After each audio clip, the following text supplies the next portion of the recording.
Hello, everyone. My name is Madeline Hott, and I am the esports commentator for the Space Grand Challenge right here in Cal Poly San Luis Obispo. And I am here with Michael Butler, the CEO and founder of Final Frontier Security. How are you, Michael? Hey, I'm doing pretty good. Well, that's great to hear. And on behalf of everyone at the CCI and Cal Poly, we appreciate you taking the time to meet with us. And I don't want to take up too much of your time, so we're going to get right into the questions. For those unfamiliar with what cybersecurity is, what is Final Frontier Security and what sets it apart from other cybersecurity companies? So we are primarily a pen testing company. We do a little bit in the space field, not a ton, but I'm sure we'll talk more about that. So I guess really what sets us apart is our focus on penetration testing. Most cybersecurity companies have multiple disciplines, whereas we try to do one thing really, really well. Well, that is really, really interesting. And this is kind of like you said that we talk more about space, and I'm sure we will. Can you tell us a little bit about your background and what led you to found a organization like this, a company like this? Yeah, sure. So my background is totally on the offensive side. Like I was a soldier that got stationed at the NSA and conducted Wow. cyber warfare operations. Oh my That's kind of goodness. where I got my start. And then when I left the Army, that kind of translated well to the commercial pen testing realm. Right, that makes sense. Yeah. So since then, I built three different pen testing teams, and I decided it was time to kind of build one for myself. Man, that is really, really interesting. So you think like the Army definitely led inspired your interest in like the space and cybersecurity, or was that something that you were already interested in and then it kind of just translated after the Army that was like how that happened? Yeah, I mean, it was something I was already interested in. I liked computers, but I wasn't aware that this was an option at that time. That was I guess like 15 years ago. So I wasn't aware this field existed until the Army and all of that training and everything and started looking for commercial applications for that skill set. Man, that is really, really cool. So, in your opinion, why is space-based cybersecurity becoming increasingly important in today's world, I would say? Well, I think it's actually kind of late. It should have been, more of a concern a little bit earlier Yeah, on. no, for Kind of, sure. yeah, I think we're kind of catching up at this point. Hmm. Um, uh, yeah, I think that there's been more of a push, I guess, mostly they're driven by government interest because government interest precedes contracts and Right. contracts precede money. And so you have the bigger players that are already involved in space, like the bigger contracting companies, starting to see that there is more government concern over space cybersecurity and threats that might affect satellites from a cyber perspective. And so you see that kind of driving more of the conversation in that direction of something that probably should have happened a long time ago. Right. Yeah. I mean, I am only 20 years old, and I feel like the government has a hold of everything I've ever done in my entire life, which is, a little scary when you think about it. But as at the time, authentication with everything, it's kind of crazy. So that's really, really cool. So the Space Grand Challenge, I don't know if you're fully aware of what exactly it is, but it's a competition for students hosted by Cal Poly students. Why do you think competitions that involve, I guess, like cybersecurity training may be important to them? I mean, so anything we've done this for quite a while on the non-space side, right? There's like CCS or what is it called? The cross collegiate Hmm. CTF thing. Yeah, I forget what the acronym is. Yeah, so I mean, CTFs and a competition like that have kind of inspired especially at the academic level, interest in both the offensive and defensive sides of cyber for a long time. And I think applying that to space is really going to do the same in the space area. What's nice about space is people are already at least interested generally in cyber or in space or in both. Right. And so the competition just kind of helps to bring those together in a more fun way.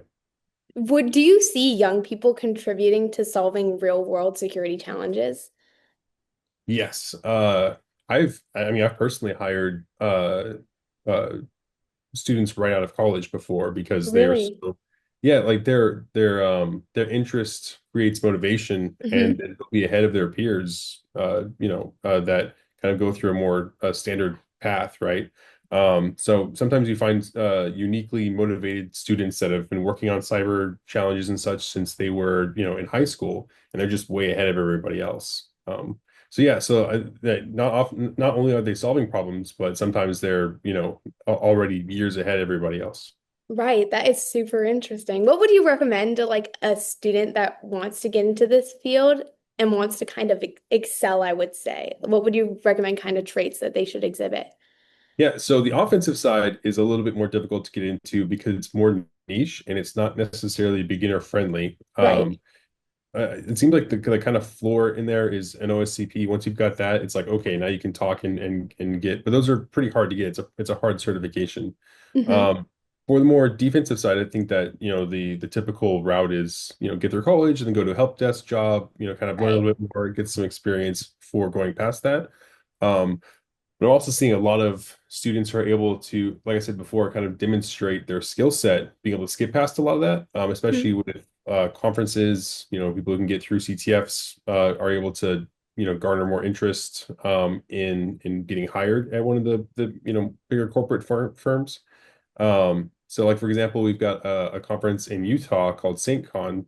Right. um, yeah, it's a great conference, and it's got a ton of really good challenges and everything. And there's a university right there, so a ton of the students from that university go to those challenges. They work through them, and I think that helps them a lot in finding a job. And so you would say that you recommend that students would go to these types of conferences to kind of create connections. Do you have any others that you would kind of recommend that they go to? So I go to the Vegas conferences, obviously. Black Hat probably not so good for creating connections because it's super expensive. So unless you have somebody else paying Oh my for it, probably goodness. not worth it. Yeah. DEF CON, a little bit lower of a barrier Oh, to entry. So yeah, that's not a bad one. And then St. Con. Honestly, those are really the only ones I go to. St. Con's definitely smaller than the other two, but it's also much more welcoming, and it's a good enough size that you can make some friends there. oh, well, thank you so much for your input. I'm sure our students appreciate that a lot. The next question, as a professional, you being a professional, what are some of the biggest cybersecurity risks to space systems today? If you can answer that. I don't know if that's too much of a pry. So I've left my clearance behind, so I don't. Yeah, so I don't have access. I don't have access to classified stuff, so I can talk about pretty much anything. Okay. But I think in general, we really try to raise the awareness of cybersecurity for space systems. But there are sort of two big barriers to any real compromise.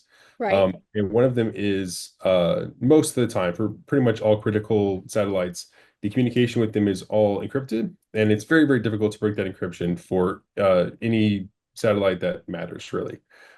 So then the second kind of way of compromising them is by going through the ground station, which Right. also are often at least fairly difficult to compromise, right? So once you have access to the ground station, though, you can pretty much do whatever you want, right? So like there is like a thick layer of security, but if you get past that, you're probably going to be able to do whatever you want at that That's point. kind of So scary.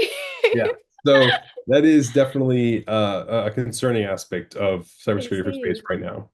Man, that is really, really interesting. I mean, for our challenges for our students during the Space Ground Challenge, there's a lot of things that they do where it really puts into perspective how vulnerable some of the systems really are. I mean, obviously they have like that big, thick layer, but yeah, that's really, really cool.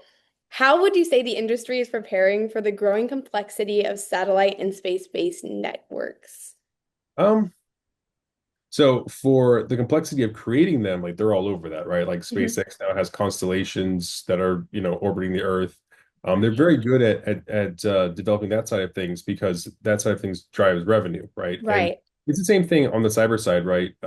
Like developers are always going to be kind of valued a little bit more than the cyber guys Mhm. because developers drive revenue by developing products, whereas the cyber guys just promise that we're protecting the revenue, but you never really actually see Yeah, that. it's definitely the less flashy job, I would Yep. say. Yeah, from a financial perspective, yeah, definitely. So yeah, from developing it, they're doing just fine. They don't need any help with that. As far as the cyber side, like I said, because there's just now some government interest growing in it, you're starting to see some of the bigger contractors make moves in that direction, and we're starting to Right. get and I guess from the academic community, we're getting more standards getting pushed out, like the Sparta framework from aerospace. Then there's like standards being pushed out from I think MITRE's working on something. Mm. CCSDS has like their crypto protocols and things like that. They're going to add some Yeah. layer of security to it. Yeah, so there's definitely like more standards being pushed out, kind of more from the academic side, and then more interest in it from the government, which is causing the big contractors to start moving in that direction as well. Speaking on that, where do you see the future of space cybersecurity heading to in the next 5 to 10 years? So, I mean, we're definitely, I think, on a really good path. I think that we're going to see a lot, like I keep saying, a lot of big contracting companies are going to get involved and start developing out frameworks and standards that they're going to require Right. for satellites and applying those. So, I think things are going to happen pretty quickly. The reason I keep bringing up the big contractors is, unlike general cybersecurity, it is more difficult for regular people to kind of get involved in satellite cybersecurity because Yeah. there's satellites, right? Yeah, So that you have makes to sense. yeah, you have to be working through somebody that has access to satellites or manufactures satellites or Hmm. something like that, or whatever space vehicles we're talking about. So that usually requires a much larger company. And so we have, not a ton of those companies. And so at a few of these companies, we're probably going to have a lot more jobs opening up specifically related to cybersecurity for space. Not this year, because like right now we're still kind of in the like theoretical phase of designing out what it'll look like. Hmm. But certainly over the next 5 years, we're going to see I think a decent explosion of space-based cybersecurity jobs opening up at those few contracting companies and maybe even subcontracting companies that are focused on cybersecurity for space. Well, that is really, really great news that you think that. And I'm hoping that that is the case. Yeah. Speaking on that and building on that, what advice would you give to our Space Grand Challenge participants that may want to pursue a career in cybersecurity after? No. Right now, okay, cybersecurity. Okay, yeah. So if you're pursuing a career in cybersecurity, that's one thing. If you're looking for cybersecurity for space, I'd say hold your horses a little bit because Okay. we don't know what it looks like quite yet. Maybe don't, depend on that. But yeah, for cybersecurity in general, like I said before, if you want to go on the offensive side, you really need to work towards the OSCP. You Hmm. might get a junior position before that, but I think that they're generally a little bit rare. Usually we see people working on more the blue side or the engineering side, and then eventually transitioning Right. over to the offensive side once they've kind of built up some skills on that side. On the blue side, yeah, I mean, I think that the typical school route works of, you get like your security plus and like kind of the basic entry level certifications. And then like maybe you can work towards like a CISSP that's a little bit higher level, right? Or certifications that are specifically related to your position. Or if you're interested in like the cloud stuff, AWS has really awesome certifications that are not very expensive. I've got a few of those certifications. I think that really on tech in general, but certainly the cyber side, certifications are pretty well respected. And there's a lot you can do for kind of the less expensive certifications to promote your career a decent ways. There's certainly some very, very expensive certifications, like is all the different SAN certifications come to mind, and they cost Right. like a minimum of like $6,000 a class. Oh. Those probably aren't going to be something that you go for on your own, right? But that's okay because you can get cheaper certifications that are still just as impactful towards, your job opportunities. Well, that is perfect. Well, thank you so much, Michael, for spending some time with me. The last question I want to ask you is super important because it's about you and it's gonna tell the world how you feel. What is one thing you wish more people understood about cybersecurity in space? Oh, in space specifically. Okay. Um, I guess I think that the how scary it is, how unprotected we currently are, is already a growing idea. Hmm. It's spreading pretty quickly, but yeah, that definitely is uh, the one thing I wish more people understood because we might be moving a little bit faster towards addressing that problem. But in space, we have a big problem with disclosure. If we recently had like MGM get hacked, right, and everybody knows about it, and people Right. adjust because of that. Hmm. But space things are classified, and it's embarrassing to talk about your satellite getting hacked. So it's likely that we have had satellite compromises and it's never disclosed because, Hmm. it's all classified information. So I also do wish that people knew more of the real data. Not that I know, because again, I don't have a clearance, so I don't have Yeah. access to this information. I wish that people understood more about the real data on when satellites have been hacked and how often that has occurred, because I feel like that would also spur the conversation forward significantly. Yeah, push for more needed regulations and framework for these companies. I can see Yep. that for sure. Well, thank you so much for Yep. your time. We really appreciate it. And the CCI, the Space Grand Challenge team, Cal Poly really appreciate you talking to me. If there's anything else you want to say, you can say it. Other than that, then thank you so much. Okay. Yeah. Thank you very much for the interview. All right, appreciate it. Bye.